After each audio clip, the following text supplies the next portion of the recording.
Hai teman-teman, kembali lagi bersama saya Olivia Pergita Sara, mahasiswa psikologi dari Universitas Pesua. Jadi di video ini, saya akan menjelaskan materi tentang perkembangan ilmu pada masa Renaissance dan modern. Jadi tanpa berlama-lama, langsung saja kita bahas materinya.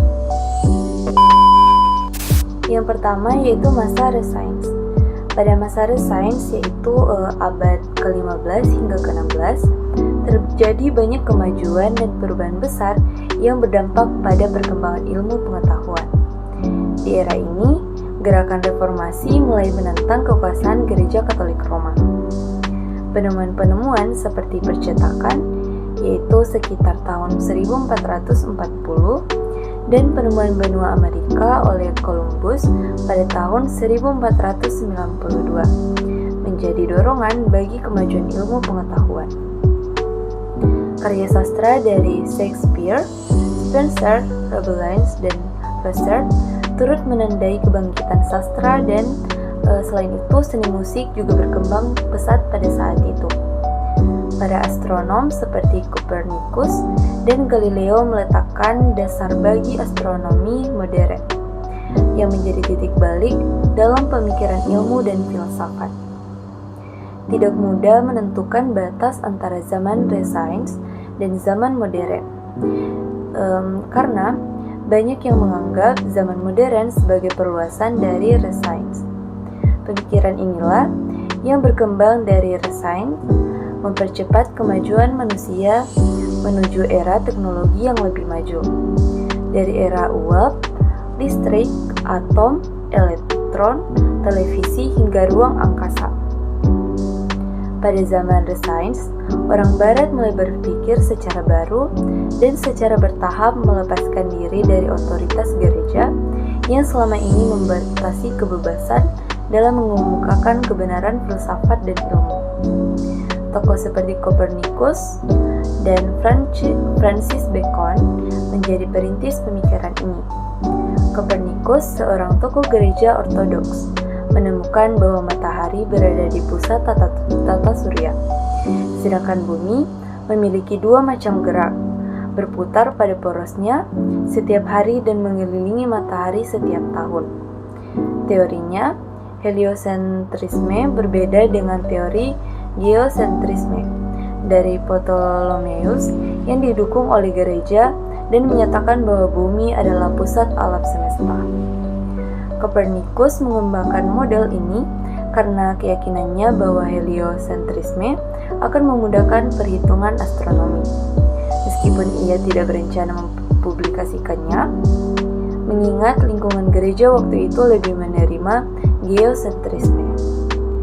Gereja menganut prinsip geocentrisme dan homocentrisme yang menempatkan manusia sebagai pusat ciptaan Tuhan. Teori Copernicus menandai revolusi pemikiran dalam memahami alam semesta, khususnya astronomi. Sementara itu, Bacon yang terkenal dengan semboyan "Knowledge is power", genetika pengetahuan dengan kekuasaan, terbukti dari penemuan seperti mesin perang modern, kompas, dan percetakan. Penemuan Copernicus berpengaruh luas, diantaranya pada ilmuwan Tycho Brahe dan Johannes Kepler. Tycho Brahe seorang bangsawan yang tertarik pada astronomi, menciptakan alat-alat besar untuk observasi bintang dan mengumpulkan data yang sangat penting bagi ilmu pengetahuan. Pada tahun 1575, Tycho Brahe mengamati bintang baru di rasi Cassiopeia yang disebut nova, yang membuktikan bahwa alam semesta tidak tetap. Ia juga mengamati lintasan komet pada tahun 1577, yang menunjukkan bahwa benda langit terapung bebas di ruang angkasa dan tidak terikat pada bola kristal. Johannes Kepler yang melanjutkan pengamatan Tycho Brahe menemukan bahwa orbit planet berbentuk elips, bukan lingkaran, dan merumuskan 3 hukum astronomi.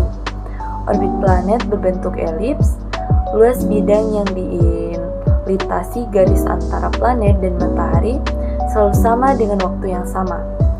Dan ada perbandingan tetap antara waktu, orbit, dan jarak rata-rata planet dari matahari. Kepler menemukan hukum-hukumnya setelah perhitungan bertahun-tahun tanpa logaritma.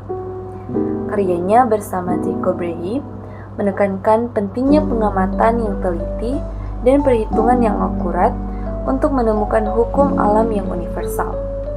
Hukum Kepler masih digunakan dalam astronomi saat ini. Karya Copernicus dan Kepler meletakkan fondasi bagi astronomi, di mana Copernicus menciptakan model dasar untuk perhitungan dan Kepler menentukan gerak benda langit yang kelak diperjelas oleh Newton. Setelah Kepler, Galileo menemukan lintasan peluru hukum gerak dan tata bulan Jupiter yang mendukung konsep heliosentris. Sebagai ilmuwan matematika dan fisika, Galileo membedakan sifat benda menjadi kualitas primer dan sekunder, dan dianggap sebagai pelopor ilmu modern yang berfokus pada hal-hal objektif.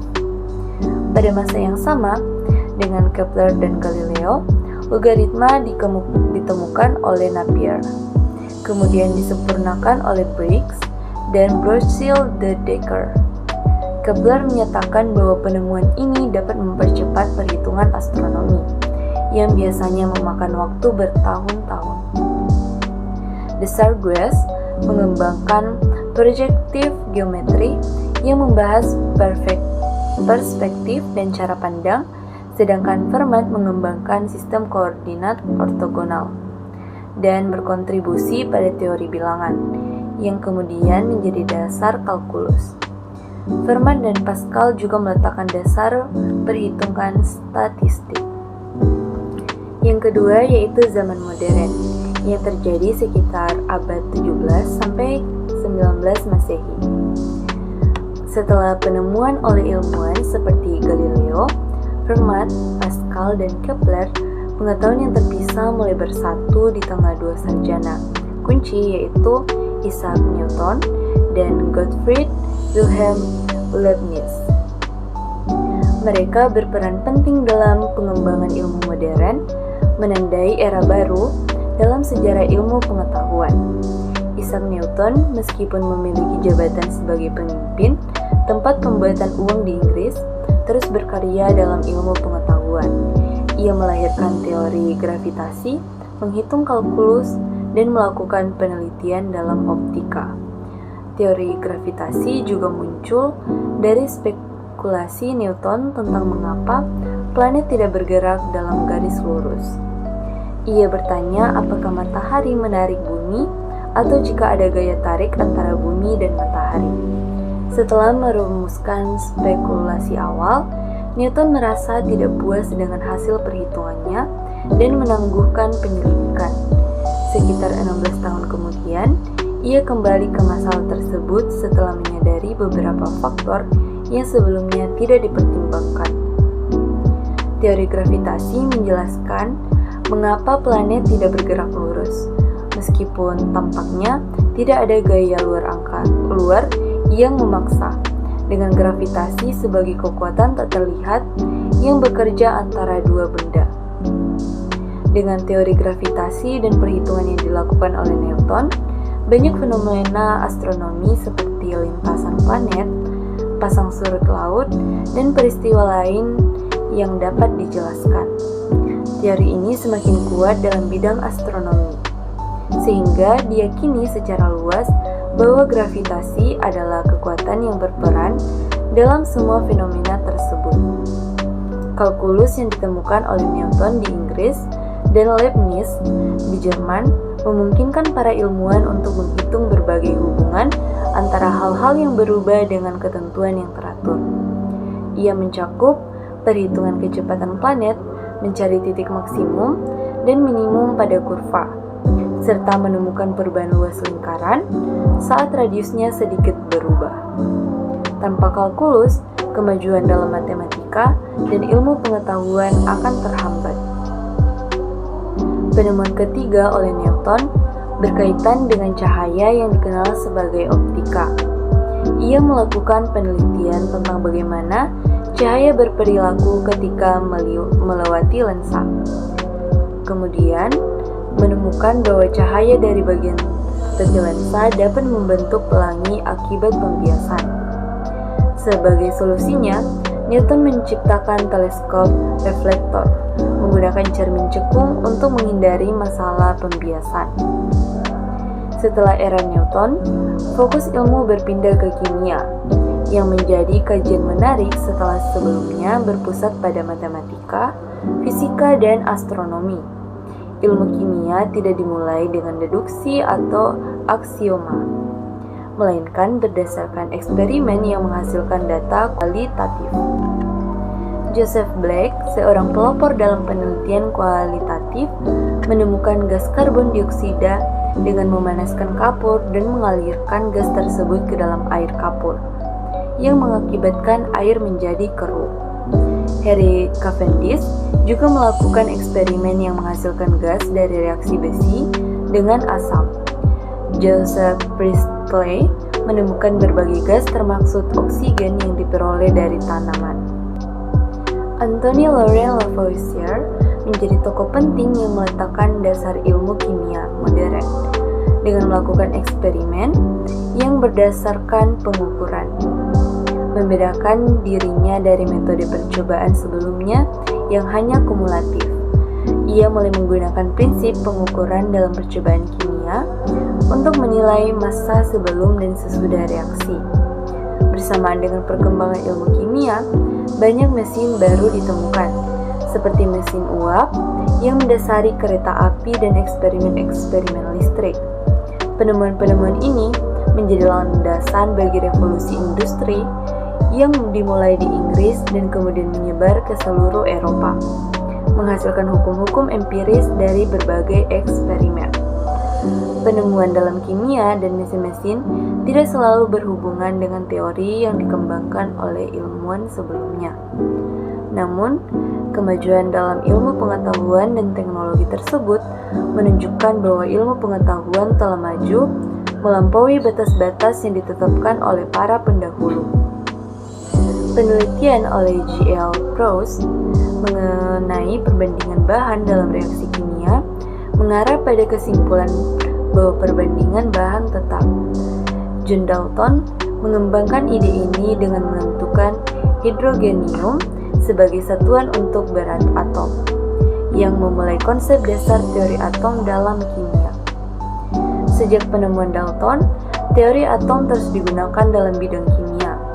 Penemuan oleh Frederick Waller seperti sintesis urea pada tahun 1828 dan penemuan radium oleh Henry Becquerel serta elektron oleh J.J. Thomson menantang pandangan bahwa atom adalah partikel terkecil yang tidak bisa diubah. Sejarah ilmu pengetahuan menunjukkan bahwa pada abad ke-18 hingga ke-20, berbagai ilmu baru muncul seperti taksonomi, ekonomi, dan psikologi. Ini menunjukkan perkembangan yang sangat signifikan dalam pengetahuan manusia dan kompleksitas studi ilmiah. Dari tahun 1900 hingga 1914, teori relativitas muncul yang mengubah pemahaman tentang ruang dan waktu sebagai satu kesatuan. Berbeda dari pandangan tradisional yang memisahkan keduanya, ini memungkinkan penjelasan yang lebih lengkap mengenai peristiwa fisika. Revolusi industri yang dimulai di Inggris menandai transisi dari masyarakat agraris ke industri modern, di mana James Watt menemukan mesin uap pada abad ke-18, menjadikan Inggris sebagai penghasil tekstil terbesar. Abad ke-19 ditandai dengan penemuan planet Neptunus, sementara abad ke-20 menyaksikan perkembangan pesat dalam banyak bidang ilmu, termasuk penemuan planet Pluto yaitu pada tahun 1930 dan penjelasan tentang sumber energi matahari berdasarkan perubahan atom yang dikenal sebagai nuklir. Selanjutnya yang ketiga yaitu ilmu yang berbasis rasionalisme dan empirisme. Dengan kemajuan pemikiran manusia dan cara-cara penyelidikan yang berkembang di zaman modern, banyak pertanyaan dapat dijawab tanpa harus mengandalkan mitos. Comte menjelaskan bahwa setelah tahap mitos, manusia memasuki tahap filsafat. Pada tahap ini, meskipun rasio sudah terbentuk, metode berpikir secara objektif belum ditemukan. Manusia berusaha menggunakan rasio untuk memahami objek, namun pemahaman tersebut masih dangkal dan belum sistematis. Dalam positivisme yang dikemukakan oleh Auguste Comte, terdapat 3 tahap evolusi dalam pemikiran manusia yang dikenal dengan teori 3 tahap. Teori ini menyatakan bahwa sejarah pemikiran manusia berkembang dari tahap teologi yang berfokus pada sebab-sebab supranatural dan intervensi ilahi, ke tahap falsafi di mana pemikiran diarahkan pada prinsip-prinsip tertinggi. Akhirnya, pada tahap positivistik, manusia meninggalkan dunia dewa-dewa dan hakikat-hakikat, membatasi ilmu pada fakta. Pada tahap ini, penemuan ilmu didasarkan pada observasi empiris dan hubungan antara fakta dengan menggunakan metode ilmu alam.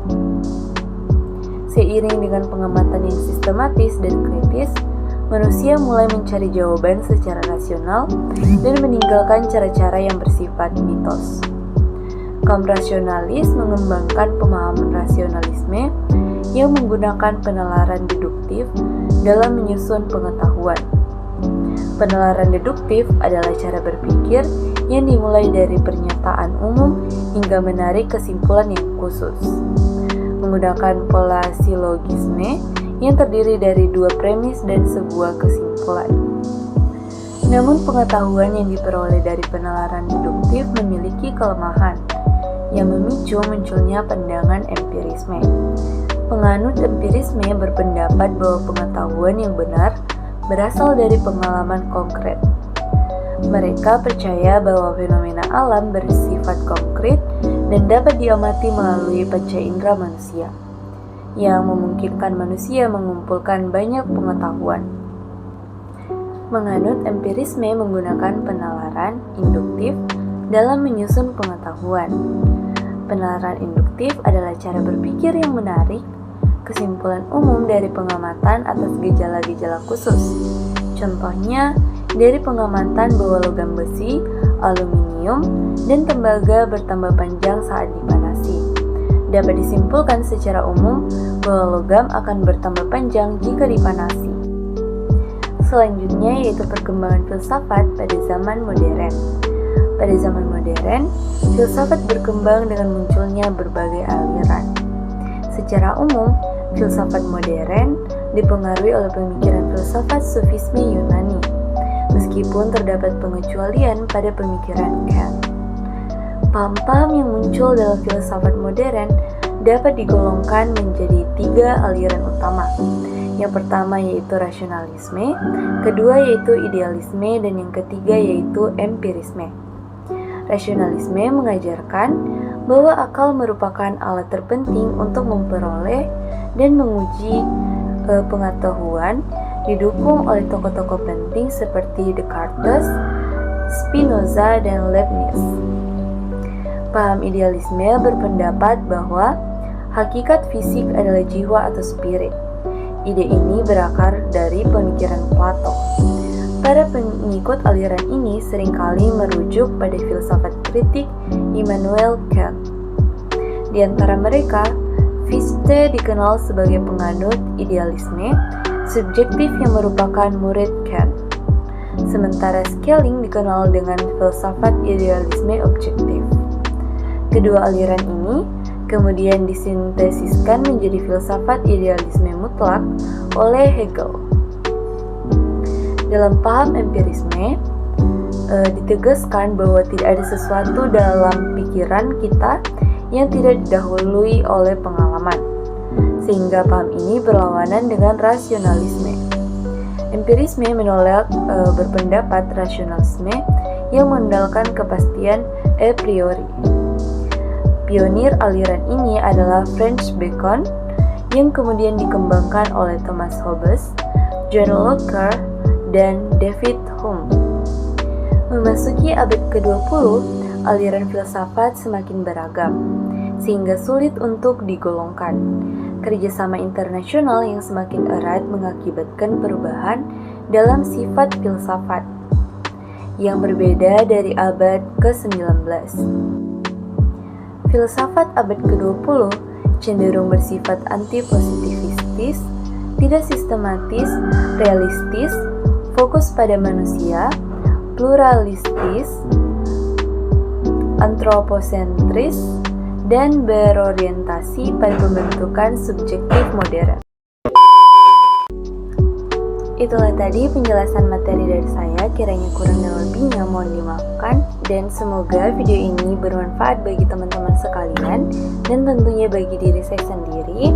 Terima kasih dan sampai bertemu di video selanjutnya. Terima kasih.